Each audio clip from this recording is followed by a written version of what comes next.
When humanity unleashed its war fleets and the heavens, Quaked Commander Jake Morrison stood on the bridge of the USS Liberty and watched the stars drift past the main viewing window.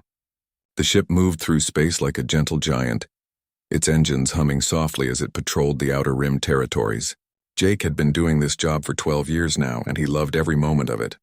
The galaxy felt peaceful and safe under the protection of the Galactic Confederation. Lieutenant, Amy Sullivan turned from her communication station and called out to Jake. Her voice carried a note of concern that made Jake look away from the stars. Amy had been with his crew for 3 years, and she never sounded worried unless something was really wrong. She held up her hand to signal an incoming transmission from Earth Command. The main screen flickered to life, and Admiral Peter Collins appeared before them. The old man looked tired, and his usually neat uniform seemed wrinkled. Jake had known Peter for 15 years and had never seen him look so troubled. The Admiral wasted no time with pleasantries and got straight to the point. New Denver had gone silent. The human colony world, with its 2.3 million people, had stopped responding to all communications 3 days ago. The last message they received spoke of strange ships appearing in their system, before the signal cut to nothing but static. Peter needed Jake and his crew to investigate immediately. Jake felt his stomach tighten as he listened to the Admiral's words. New Denver was one of humanity's most successful colonies, and home to many families who had left Earth seeking a better life. The planet had rich farmland and clean oceans that reminded many colonists of old Earth. For a world like that to simply go silent meant something terrible had happened. Captain Lisa Harper appeared on the screen next to Admiral Collins. She commanded the USS Endeavour and had been Jake's friend since their academy days 20 years ago. Lisa's ship was already heading toward New Denver from the opposite direction, and they would meet at the colony world in 18 hours. Her dark eyes showed the same worry that Jake felt growing in his chest. The transmission ended, and Jake ordered his crew to change course for New Denver. The Liberty's engines roared to life as they jumped into hyperspace. Jake walked to the navigation station where Chief Navigator Bill Carter was plotting their route. Bill had been navigating ships through hyperspace for longer than Jake had been alive, and his steady hands never shook even in the worst situations. 18 hours later, both ships dropped out of hyperspace at the edge of the New Denver system. What they found made Jake's blood run cold. The planet was still there, but something was horribly wrong with it. The blue oceans that should have sparkled in the sunlight looked gray and lifeless. The green continents that housed millions of people appeared brown and barren. Dr. Richard Kane worked frantically at his science station aboard the Liberty. Richard was the smartest man Jake had ever met, and his expertise in alien biology had saved their lives more times than Jake could count. The readings coming from his instruments made no sense at first, but slowly a terrible picture began to form. New Denver had been stripped clean of all life. Every plant, every animal, every human being was gone. The city still stood, but they were empty shells with no power and no people. The oceans contained only salt water with not a single fish or piece of seaweed floating in them. Someone or something had taken every living thing from the planet and left behind only rock and metal. Lisa's voice crackled over the communication system from the Endeavour. Her science team was getting the same impossible readings. A planet could not simply lose all life overnight without some trace of what had happened. There should be debris from battles or evidence of weapons being used, but the sensors showed nothing like that. Jake ordered both ships to move closer to the planet for detailed scans. As they approached the dead world, something began to happen in the space around them. Dark shapes started to emerge from what looked like empty space. The shapes grew larger and more defined until Jake could see that they were ships unlike anything he had ever encountered. The alien vessels looked like they were grown rather than built. Their surfaces rippled and moved like living skin, and strange lights pulsed along their hulls in patterns that hurt to look at. The largest ship was easily 10 times the size of the Liberty, and its presence seemed to make the stars themselves dim with fear. A voice came through the communication system, but it was not coming from Lisa's ship. The voice spoke in perfect English, but it sounded wrong somehow. Jake realized with horror that the voice belonged to colonists from New Denver, but the words they spoke were not their own. Someone or something was using the voices of dead humans to deliver a message. The message was simple and terrifying. Humanity had been chosen for consumption. The beings who had taken New Denver called themselves the Devourers. and they had been sleeping in the dark spaces between stars for millions of years.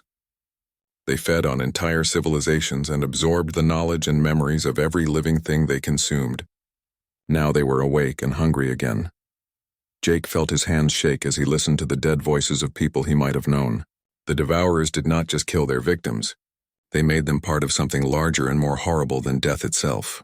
The voices explained that humanity would join the countless other species that had fed the Devourer collective once the alien ships began to move toward the Liberty and Endeavor with slow, deliberate movements that suggested they were in no hurry.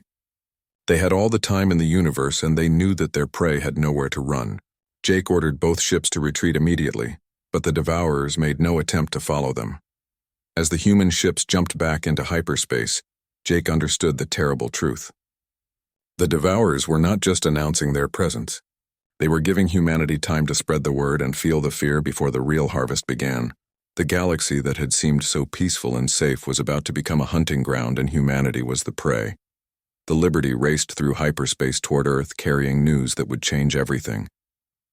Behind them, the dead world of New Denver spun silently in space, as a warning of what was coming for every human world in the galaxy. The age of peace was ending, and the age of survival was about to begin. When humanity unleashed its war fleets, and the heavens quaked, Admiral Victoria Cross walked into the Grand Council chamber on the space station, orbiting the capital world of the Galactic Confederation. The massive room contained representatives from 12 different alien species that had ruled the galaxy for thousands of years. Victoria had attended many meetings in this chamber over the past decade, but today felt different. Today she carried news that would shake the very foundations of galactic civilization. The ethereal luminari floated in their energy pods, while the crystalline Nexari stood like living statues of pure light. The gas-form whispers swirled in their containment spheres, and dozens of other species filled the chamber with their strange forms and ancient wisdom. Victoria had always felt honored to represent humanity among these beings, but now she wondered if that honor was about to become a curse. Council. Speaker Zeth Prime of the Luminary began the session with the traditional words of peace and unity. The glowing being had led the Confederation for 3 centuries, and its voice carried the weight of eons. Victoria waited for her turn to speak while her hands gripped the datapad containing the evidence from New Denver. The images and sensor readings would horrify every species in the chamber. When Victoria finally stood to address the council, the chamber fell silent. She activated the holographic display and showed them the dead world that had once been New Denver. The assembled aliens watched in stunned silence as the data revealed the complete absence of life on a planet that had been thriving just days before. Victoria explained about the Devourers and their terrible message to humanity. The reaction from the council was not what Victoria had expected. Instead of shock and immediate calls for action, she saw something that chilled her more than the Devourer threat itself. She saw calculation in the alien eyes and heard whispered conversations in languages she did not understand. The council was not discussing how to fight this new enemy, but rather how to use the situation to their advantage. Council Speaker Zeth Prime spoke for the collective after an hour of deliberation. The words that came from the ancient being struck Victoria like physical blows. The Galactic Confederation had made its decision about the Devourer threat. They would allow humanity to serve as a buffer, while the older and more important civilizations prepared their defenses. Humanity was expendable because they were the newest members of the galactic community. Captain Greg Palmer stood beside Victoria as the human ambassador to the Confederation. Greg had spent 15 years building relationships with these alien species and had believed that humanity had found true friends among the stars. Now he listened in growing horror as the beings he had trusted explained why human lives mattered less than their own ancient civilizations. The Luminari spoke of the greater good and the need for sacrifice to preserve galactic stability. The Nexari calculated the acceptable losses in cold mathematical terms. The Whispers discussed the strategic value of using humanity as bait to learn more about Devourer tactics. Not one species offered to stand with humanity against the coming threat. Victoria felt something break inside her as she realized the truth. Humanity had never been true partners in the Galactic Confederation. They had been useful pets who were tolerated as long as they served the interests of their betters. Now when humanity faced extinction, the mask of friendship was finally removed to reveal the cold indifference beneath the council session. ended with polite words about regret and necessity, but Victoria knew she was looking at enemies rather than allies. As she and Greg walked through the corridors of the station toward their shuttle, Victoria activated her secure communication device. The message she sent contained only 2 words, but they would change the course of human history. Protocol Omega on Earth. President Linda Hayes received Victoria's message while standing in the Oval Office looking out at the gardens that reminded her of simpler times. Linda had risen from a small-town mayor to leader of all humanity, through her belief in cooperation and peaceful solutions. She had spent her political career building bridges and finding common ground with others. But now she faced a situation where diplomacy had failed completely. Linda walked to her desk and opened a drawer that she had hoped never to touch. Inside lay a red key that would activate systems hidden throughout human space. For 50 years since first contact with alien life, humanity had prepared for the day when they might stand alone against the universe. That day had finally arrived.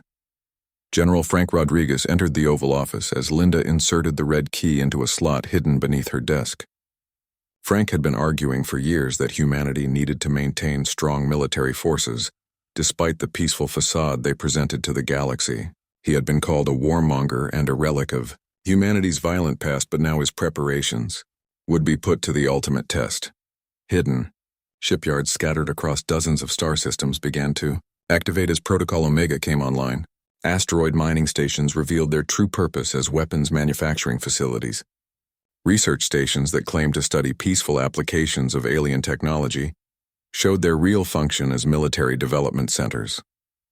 The galaxy was about to learn that humanity had never stopped being the species that had conquered their own world through superior warfare. Captain Tony Mitchell stood on the bridge of the USS Retribution, deep in a classified facility beyond the edge of human space. His ship represented the pinnacle of human military engineering, combined with alien technology that had been studied and improved for decades. The Retribution was not just a warship, but a statement of human determination to survive no matter what the cost.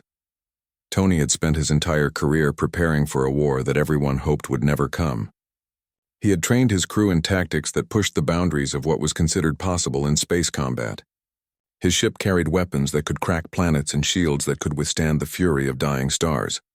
Now all of that preparation was about to be tested against an enemy that had consumed entire civilizations. The activation of Protocol Omega sent shockwaves through every human world as the truth about their military preparations was finally revealed. Citizens who had believed they lived in a peaceful civilization discovered that their government had been building the most powerful war machine the galaxy had ever seen. Some were horrified by the deception, but most understood that their leaders had been preparing to protect them from exactly the situation they now faced. At Admiral Victoria Cross received new orders as she traveled back to Earth from the failed council meeting. She was no longer just a representative of humanity among the aliens, but the commander of a fleet that would either save their species or die in the attempt. The galaxy had abandoned humanity, but humanity had never needed the galaxy as much as the galaxy would soon need them. When humanity unleashed its war fleets, and the heavens quaked, Admiral Victoria Cross stood before the largest gathering of human warships in the history of their species. 1,200 vessels of every size and design floated in perfect formation around the coordinates where Harmony Station had once welcomed travelers from across the galaxy. Now those same coordinates served as the rallying point for humanity's desperate fight for survival. The fleet stretched as far as the eye could see, with massive dreadnoughts anchoring the battle lines while destroyers and cruisers filled the spaces between them. Fighter carriers held thousands of small craft ready to launch at a moment's notice, and support vessels carried enough supplies to wage war across multiple star systems.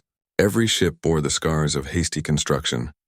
As humanity had worked around the clock to build this armada, Victoria walked through the corridors of her flagship and felt the weight of every decision that had brought them to this moment. The crews manning these ships came from every human world and represented the best that their species had to offer. Farmers from agricultural colonies served alongside engineers from industrial worlds, while scientists worked next to soldiers in a unity that only the threat of extinction could create. Commander Steve Jackson sat in the cockpit of his Reaper-class fighter and ran through his pre-flight checks for the 100th time. The sleek craft could operate in both the vacuum of space and the thick atmosphere of planets, which made it perfect for the kind of fighting they expected to face. Steve had trained for 15 years to pilot these machines, but had never imagined he would use those skills to save his entire species from annihilation. Lieutenant Carol Peterson occupied the fighter next to Steve's and tried to calm her racing heart as she prepared for her first real combat mission. Carol had graduated at the top of her flight school class, but all the simulations in the world could not prepare someone for the reality of facing an enemy that had devoured countless civilizations. She gripped her controls tighter and reminded herself that everyone she had ever loved was counting on her to do her job. The first report of devourer activity came from the Kepler system, where long-range sensors detected the massive biomechanical ships beginning their harvest of New Iowa. The agricultural world fed dozens of human colonies, and its loss would mean starvation for millions of people. More importantly, it would give the devourers strength for their next attack, and Victoria knew they had to stop the harvest before it could be completed. Captain Helen Foster commanded the battleship USS Vengeance and received orders to lead the vanguard assault against the devourer fleet. Her ship carried enough firepower to level mountains, and her crew had trained specifically for this kind of desperate mission. Helen had lost her brother in the disaster at New Denver, and she welcomed the chance to make the aliens pay for what they had done to innocent people. The human fleet dropped out of hyperspace at the edge of the Kepler system and immediately began deploying for battle. What they saw in the distance made even the bravest warriors feel a chill of fear run down their spines. The devourer ships were enormous beyond anything in human experience, with some of them stretching over 50 kilometers from end to end. Their surfaces writhed with organic movement while strange lights pulsed along their hulls like the heartbeat of some cosmic beast. 3 of the massive harvester ships hung in orbit around New Iowa, while smaller craft descended to the planet's surface to begin the process of stripping away all life. The world that had once been covered in golden wheat fields and green pastures was already showing the gray scars of the alien harvest. Victoria knew they had arrived just in time to witness the death of another human world, unless they could stop it. Dr. Sophie Walsh worked frantically in her laboratory aboard one of the fleet's research vessels as she made final preparations for humanity's secret weapon. Sophie had spent years studying captured alien technology and had developed something that she hoped would turn the tide of battle. Her quantum resonance torpedoes were designed to target the biomechanical nature of devourer ships and tear them apart from within. Admiral Cross gave the order to attack, and the human fleet surged forward like a pack of wolves descending on their prey. The devourer ships turned to face this new threat, but their movements were slow and confident, as if they could not believe that any species would dare to challenge them. For millions of years they had faced only victims who fled in terror or died, without putting up meaningful resistance. Captain Dan Parker led his destroyer squadron in the first experimental use of the Ghost Protocol that human tacticians had developed specifically for this war. His ships made micro-jumps through hyperspace that allowed them to appear behind enemy lines for devastating hit-and-run attacks before vanishing again. The Devourers had never encountered an enemy that could move through space in such an unpredictable manner. The first Devourer ship to die screamed as it was torn apart by quantum resonance torpedoes that caused its biomechanical systems to turn against each other. The massive harvester writhed in agony as its own living components began consuming each other in a frenzy of self-destruction. The sight of their supposedly invincible enemy dying sent a cheer through the human fleet that could be heard on every ship. Commander Steve Jackson led his fighter squadron through the debris field of the dying harvester and targeted the smaller craft that were still trying to complete their harvest of New Iowa. His Reaper fighters moved like deadly insects as they swarmed around the alien vessels and destroyed them with precise strikes from their advanced weapons.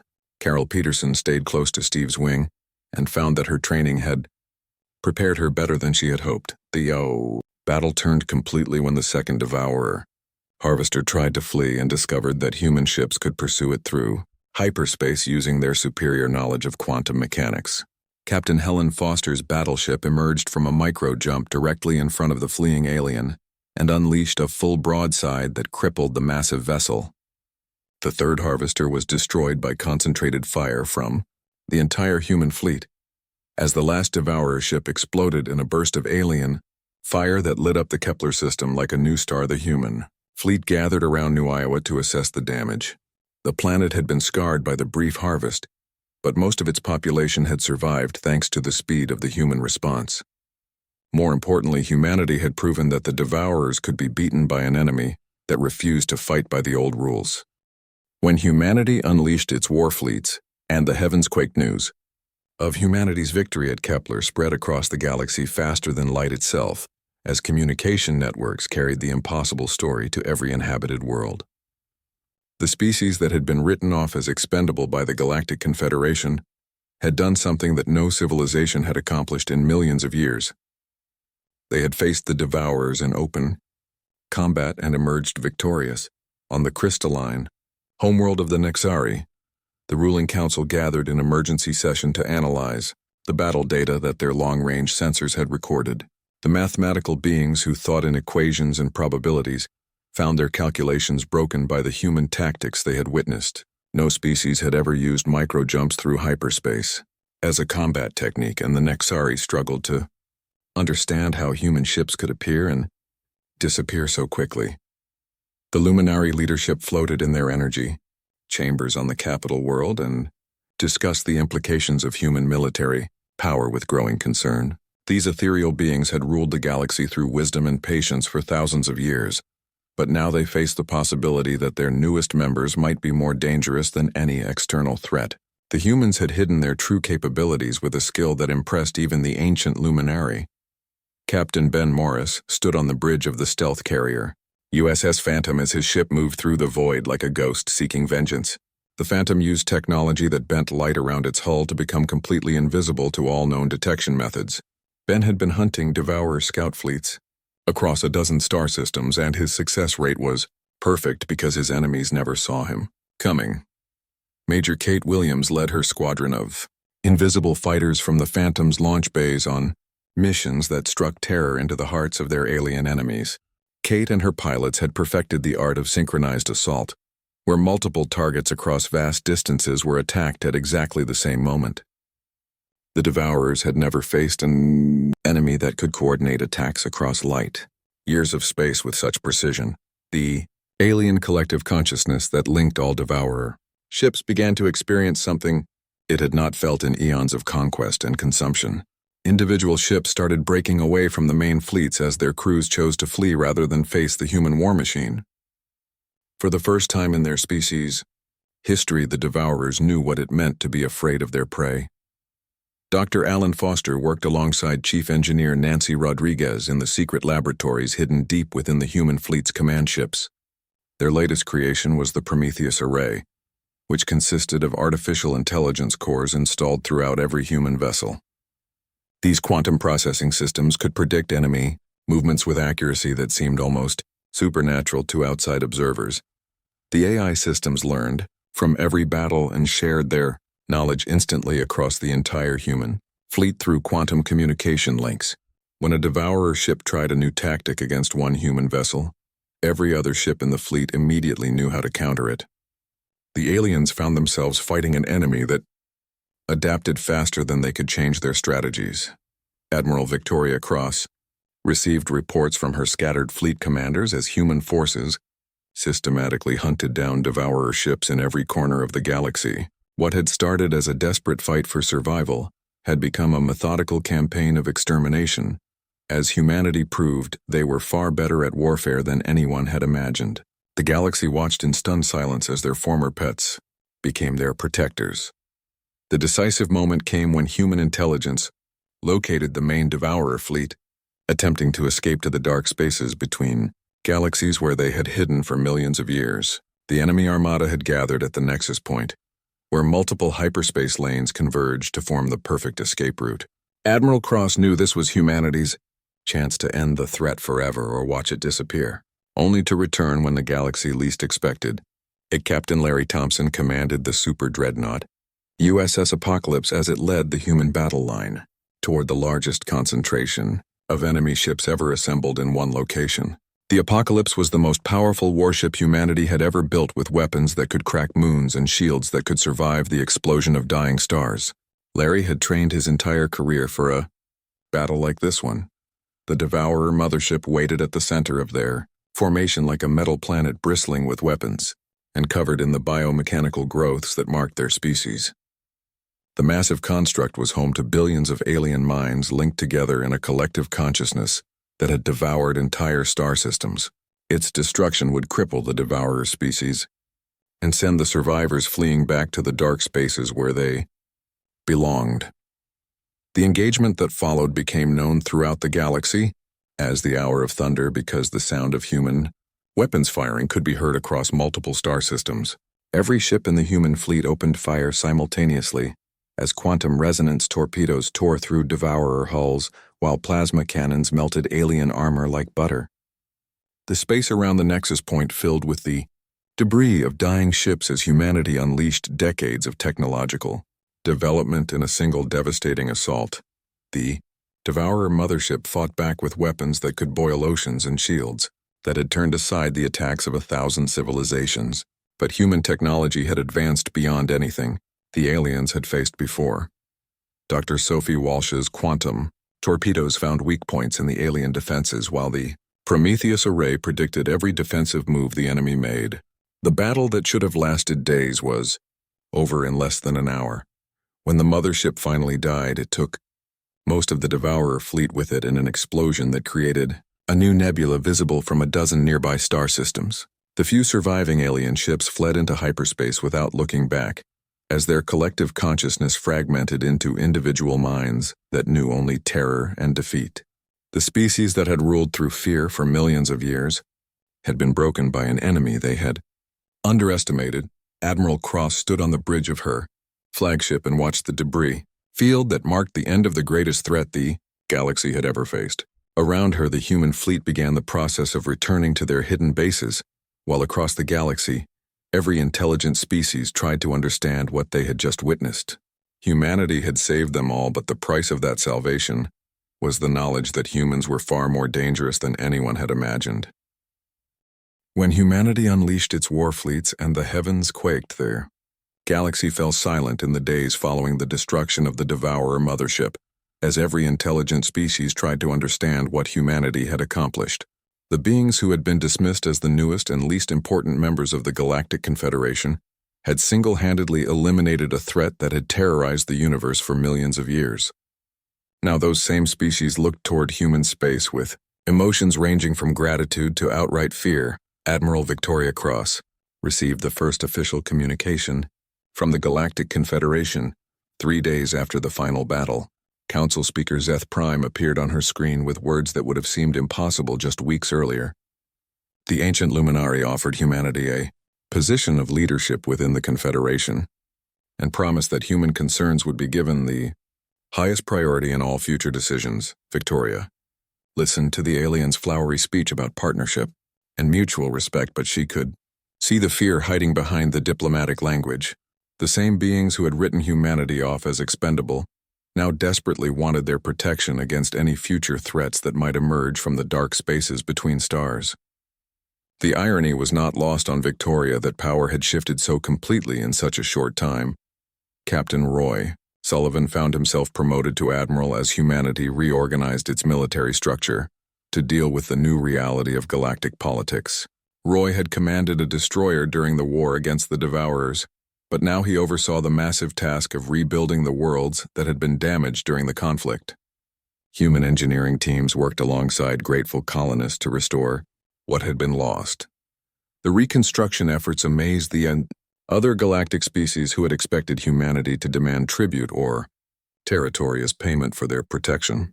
Instead, human workers labored tirelessly to repair damaged infrastructure and restore devastated ecosystems without asking for anything in return. The agricultural world of New Iowa bloomed again under human care as advanced terraforming technology erased the scars left by the Devourer. Harvest. President Linda Hayes stood before the combined leadership of every major galactic civilization as she delivered a speech that would reshape interstellar politics for generations to come. The woman who had once believed in cooperation and peaceful coexistence now spoke from a position of unquestioned military superiority, but her words carried wisdom rather than threats. Linda announced the formation of the Terran Protective Alliance, which would offer defense to any species that requested human aid. The terms were simple and fair with no demands for submission or tribute, but the underlying message was clear. Humanity would never again allow themselves to be used as expendable pawns in someone else's political games. They had proven their strength, and now they would use it to protect rather than conquer.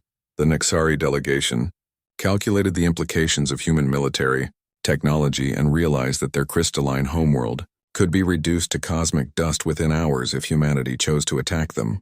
The mathematical beings who thought in pure logic found themselves forced to acknowledge that raw power sometimes mattered more than ancient wisdom. They signed the alliance treaty with hands that trembled. Despite their attempts to appear calm, the whispers swirled in their containment spheres as they debated whether to accept human protection or try to maintain their independence. These gas-form beings had survived for eons by avoiding conflict and hiding in the empty spaces between stars. But now they faced the reality that isolation was no longer an option. The galaxy had become too dangerous for any species to stand alone. Commander Jake Morrison walked through the corridors of the USS Liberty as his ship returned to the coordinates where their nightmare had begun. The space around New Denver had been declared a memorial site where no ships were allowed to land or conduct business. The dead world would serve as a reminder of what happened when civilizations grew complacent and forgot that the universe was full of dangers. Dr. Richard Kane continued his research into alien biology, but his focus had shifted from understanding other species to protecting humanity from future threats. Richard knew that the Devourers had been just one example of the horrors that lurked in the dark spaces beyond known space. His laboratories now worked around the clock to develop defenses against enemies that might be even worse than what they had already faced. The human war fleets began their return to the hidden bases scattered throughout human space, but everyone knew they would never truly stand down again. The galaxy had learned that humanity's greatest strength was not their technology or their tactics, but their ability to transform from peaceful explorers into merciless warriors when the situation demanded it. The same species that built schools and hospitals could also crack planets when protecting the innocent. Captain Lisa Harper received command of a new exploration vessel tasked with mapping the dark spaces where the Devourers had hidden for so long. Her mission was to ensure that no other ancient threats were sleeping in the void, waiting for their chance to emerge. Lisa understood that the price of galactic peace was eternal. Vigilance and humanity had proven they were willing to pay that price. Dr. Patricia Evans worked in her office aboard the fleet headquarters as she compiled the official history of the war that had changed everything. Patricia knew that future generations would need to understand not just what humanity had accomplished, but why they had been forced to reveal their true nature. The galaxy had pushed them too far and learned too late that humans were far more dangerous than they appeared. Patricia wrote the final entry in her historical record with words that captured the essence of what had happened during those dark weeks when the heavens themselves had trembled. Humanity had not come to the stars seeking war, but they had brought the knowledge and tools of warfare with them because they understood that the universe was not a safe place for the unprepared. The human fleets disappeared back into their hidden bases as the galaxy settled into a new era of peace built on the understanding that some species were best left alone. Across thousands of worlds, children grew up hearing stories about the day when humanity had saved everyone by unleashing their war fleets and making the very stars shake with the thunder of their passage. The galaxy was safe again, but it was a different kind of safety than before. Now every species knew that somewhere in the darkness, human ships waited patiently for the next threat to emerge. When that day came, the heavens would quake once more as humanity proved again that their greatest kindness came from their willingness to be absolutely ruthless in defense of those who could not defend themselves.